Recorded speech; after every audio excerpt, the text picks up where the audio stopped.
ಜಮ್ಮು ಕಾಶ್ಮೀರದ ನೌಗಂ ಪೊಲೀಸ್ ಠಾಣೆಯಲ್ಲಿ ಆಕಸ್ಮಿಕ ಸ್ಫೋಟ ಸಂಭವಿಸಿದ್ದು 9 ಜನರು ಮೃತಪಟ್ಟು 27 ಜನರು ಗಾಯಗೊಂಡಿದ್ದಾರೆ.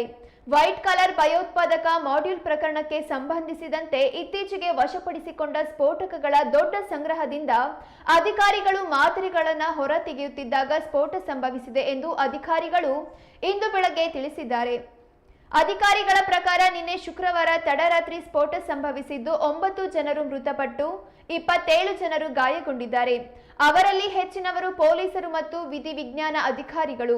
ಹರಿಯಾಣದ ಫರೀದಾಬಾದ್ನಿಂದ ತರಲಾಗಿದ್ದ ಸ್ಫೋಟಕ ವಸ್ತುಗಳನ್ನು ಸಿಬ್ಬಂದಿ ನಿರ್ವಹಿಸುತ್ತಿದ್ದಾಗ ಸ್ಫೋಟ ಸಂಭವಿಸಿದೆ ಎಂದು ಹೇಳಿದರು. ಬಂಧಿತ ವೈದ್ಯ ಮುಜಮಿಲ್ ಗನೈ ಅವರ ಬಾಡಿಗೆ ನಿವಾಸದಿಂದ ವಶಪಡಿಸಿಕೊಂಡ 360 ಕಿಲೋಗ್ರಾಂಗಳಷ್ಟು ಸ್ಫೋಟಕಗಳ ಭಾಗವಾಗಿರುವ ಈ ವಸ್ತುವನ್ನು ನಡೆಯುತ್ತಿರುವ ತನಿಖೆಯ ಭಾಗವಾಗಿ ಮಾದರಿ ಮಾಡಲಾಗುತ್ತಿದೆ ಎಂದು ಅಧಿಕಾರಿಗಳು ತಿಳಿಸಿದ್ದಾರೆ. ಇನ್ನು ಸ್ಫೋಟದ ಸ್ಥಳದಿಂದ ಶವಗಳನ್ನು ಹೊರತೆಗೆಯಲಾಗಿದೆ. ಮೃತರನ್ನ ಇನ್ನೂ ಗುರುತಿಸಲಾಗಿಲ್ಲ ಎಂದು ಅವರು ಹೇಳಿದರು.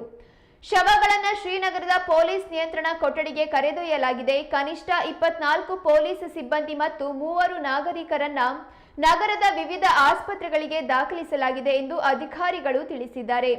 ಗಾಯಗೊಂಡ ಪೊಲೀಸ್ ಸಿಬ್ಬಂದಿಗಳನ್ನ ನಗರದ ವಿವಿಧ ಆಸ್ಪತ್ರೆಗಳಿಗೆ ಸಾಗಿಸಲಾಗಿದೆ.